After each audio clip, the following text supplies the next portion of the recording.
जय हिंद स्टूडेंट्स। देखिए, आज आपका एचपीएससी असिस्टेंट प्रोफेसर इकोनॉमिक्स का आंसर की रिलीज हो चुका है।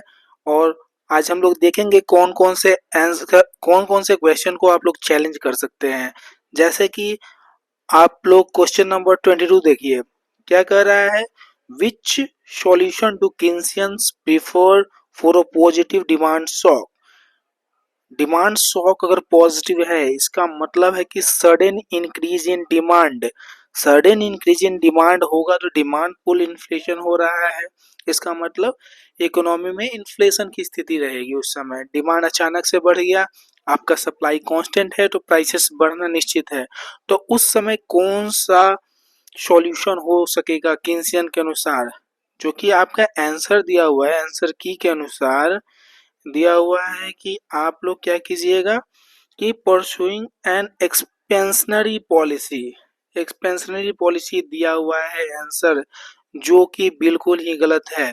जब आपके पास इन्फ्लेशन रहेगा इकोनॉमी में, तब आप कभी भी एक्सपेंशनरी नहीं, या तो कॉन्ट्रैक्शनरी फिस्कल पॉलिसी का ही यूज कीजिएगा। तो यहाँ पे देखिए, अगर एक्सपेंशनरी करते हैं तब भी इन्फ्लेशन बढ़ता है।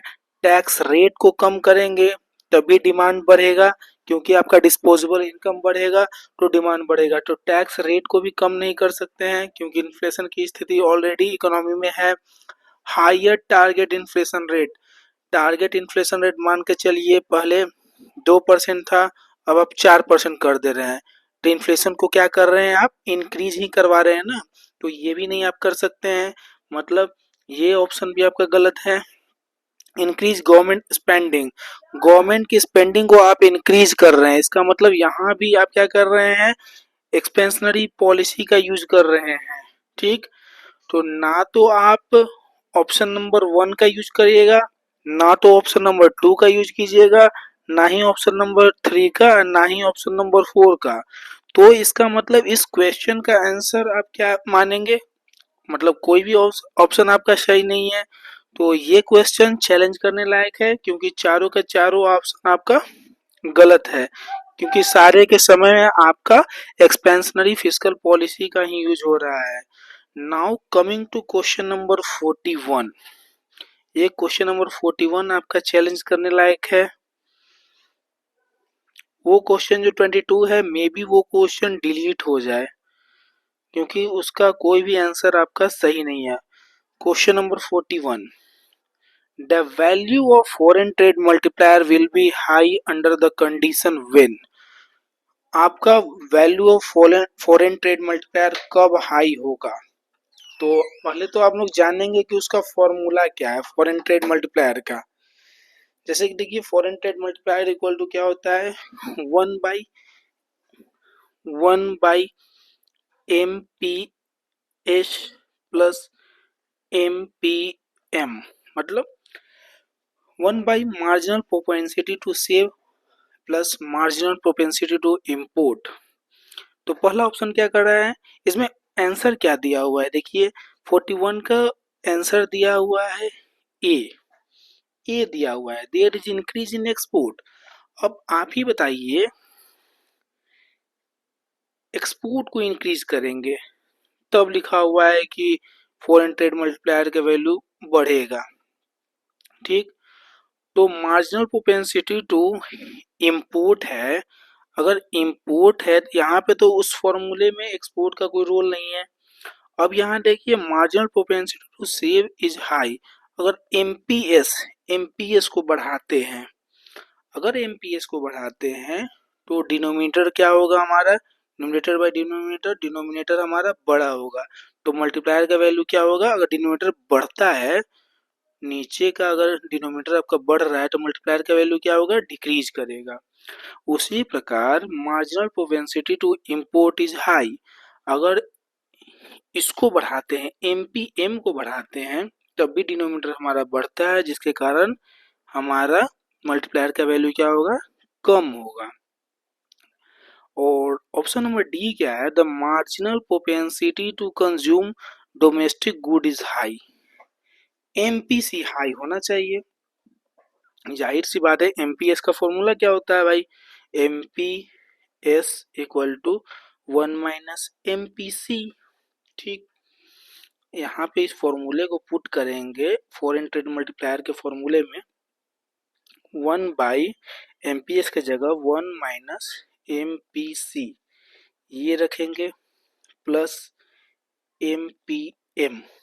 ठीक, अगर ये MPS है, MPS की वैल्यू अगर बढ़ती है, MPS की वैल्यू अगर बढ़ेगी तो अगर MPC की वैल्यू अगर बढ़ती है, marginal propensity to consume domestic good is high, अगर ये बढ़ता है, अगर ये बढ़ेगा MPC तो हमारा MPS क्या हो जाएगा, कम होगा, क्योंकि ये टोटल क्या होता है, MPS होता है।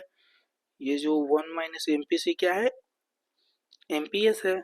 अगर MPC की वैल्यू बढ़ती है तो MPS क्या होगा, ये कम होगा। अगर MPS कम होगा तो ये टोटल जो डिनोमिनेटर है इसकी वैल्यू क्या होगी, कम होगी। अगर डिनोमिनेटर की वैल्यू कम होगी तो मल्टीप्लायर का वैल्यू क्या होगा, बढ़ेगा। तो हमारा ऑप्शन नंबर डी यहाँ पे करेक्ट होगा, जबकि आयोग ने ऑप्शन नंबर ए को माना है कि there is increase in export. ठीक, जबकि एक्सपोर्ट का यहाँ पे वो रोल नहीं है। Now coming to question number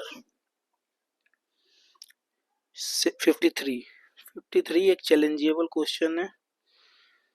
question number 53, which type of good do not have the characteristics of non-rivalry and non-excludable।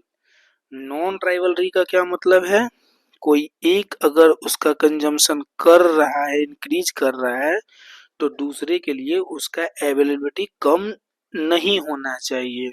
इसका मतलब नॉन राइवल है। हम अगर कितना भी कंज्यूम करें, अगर हवा है, हवा को मैं कितना भी कंज्यूम करूंगा तो दूसरे के लिए उसकी अवेलेबिलिटी कम नहीं होगी।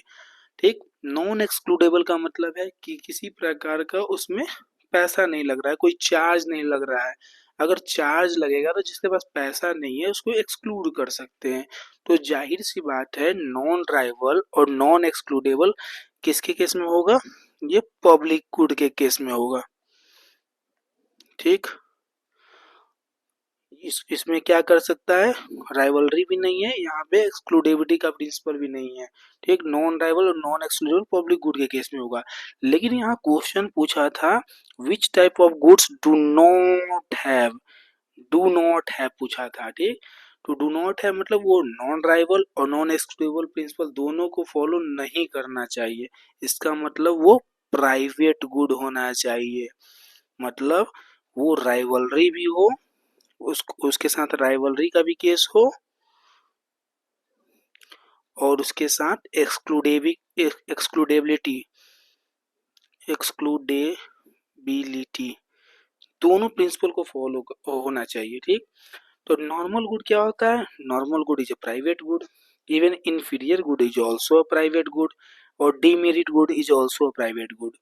इंफीरियर गुड के केस में भी अगर इंफीरियर गुड है तो उसके भी ये है कि अगर ये कोई एक आदमी अगर कंज्यूम कर रहा है तो दूसरे के लिए उसकी अवेलेबिलिटी कम होगी, मतलब ये नॉन राइवलरस है, सॉरी ये राइवलरस है, और अगर उसको पैसा देकर ही खरीद सकते हैं, फ्री में वो अवेलेबल नहीं है, तो वहाँ पे वो क्या है, एक्सक्लूडेबल प्रिंसिपल को भी फॉलो कर रहा है। तो इंफीरियर गुड के केस में भी यहाँ पे ये inferior good also type of private good. Even demerit good किससे कहेंगे, लाइक टोबैको, अल्कोहल, मतलब जिसके कंजम्पशन से आपको नुकसान हो। ठीक, तो डिमेरिट गुड क्या है, वो भी अगर कोई एक आदमी अगर कंज्यूम कर रहा है, यहाँ पे रख दिए हैं, एक अल्कोहल रखा हुआ है, ठीक, अल्कोहल की बोतल रखी हुई है, एक बंदा ये है, एक बंदा ये है, दोनों अगर इसका कंजम्पशन करते हैं, ठीक, तो क्या होगा, ये अगर पी लेगा थोड़ा सा तो इसके लिए तो ये मात्रा घट जाएगी इसकी। ठीक, तो यहाँ पे भी ये राइवलरस है, और पैसा दोनों को ही पे करना होगा। ऐसा नहीं है कि अगर मार्केट में बिक रहा है अल्कोहल तो इसे फ्री में मिल जाएगा और इसको पैसा देना होगा, तो इसका मतलब है कि ये एक्सक्लूडेबल भी है। तो मतलब demerit good is also a private good. ठीक, तो यहाँ पे प्राइवेट गुड की ही बात हो रही है, तो ये पब्लिक गुड कभी भी आंसर नहीं होगा इस क्वेश्चन का, या तो नॉर्मल गुड या तो इन्फीरियर गुड या तो डिमेरिट गुड, ये तीनों का तीनों आंसर सही है। अब देखिए आयोग क्या करता है फाइनली इस क्वेश्चन पे, तो आप लोग इसे चैलेंज कर सकते हैं क्योंकि ये तीनों के तीनों जो हैं आपके प्राइवेट गुड हैं।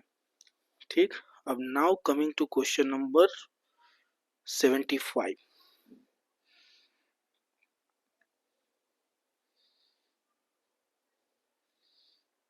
Question number 75. According to Colin Clark, which one is the maximum limit of tolerance level of GNP? कौन सा मैक्सिमम लिमिट ऑफ टॉलरेंस है, मतलब टैक्स लगाती है गवर्नमेंट तो कितना परसेंट तक टैक्स लगाए तो ठीक है, वाजिब है, उसके बियॉन्ड लगाए तो सोसाइटी का लॉस ही है। तो ये टॉलरेंस लेवल उन्होंने बताया है 25%। ठीक, जबकि आयोग ने इसका आंसर क्या दिया है, बी 24%। ये बिल्कुल गलत है, आपका आंसर होना चाहिए 25%। ठीक, आप कोई भी बुक निकालिए पब्लिक फाइनेंस की, वहाँ पे कॉलिंग क्लास की जो थ्योरी होगी, मैं उस थ्योरी को देखिए, उसको कोट करके आप लोग चैलेंज कर सकते हैं। तो आपकी ये 4 क्वेश्चन जो है चैलेंजेबल है, जिसे आप चैलेंज कर सकते हैं, आयोग को इसके आंसर बदलने होंगे, या फिर एक दो क्वेश्चन जो था जो इसमें तीनों के तीनों आंसर सही थे या फिर चारों के चारों आंसर जो थे वो गलत थे, तो उस क्वेश्चन को डिलीट होने के भी चांसेस हैं। तो आप लोग कृपया इस वीडियो को ज़्यादा से ज़्यादा लोगों तक शेयर करें, जो भी students HPSC assistant professor economics का एग्ज़ाम दिए हैं, ताकि वो लोग इन क्वेश्चंस को चैलेंज करें। और बाकी इसी तरह की और भी वीडियोस की जानकारी आपको मिलती रहे, जिसके लिए चैनल को लाइक शेयर और सब्सक्राइब करें। That's all for today. Thank you and have a nice day.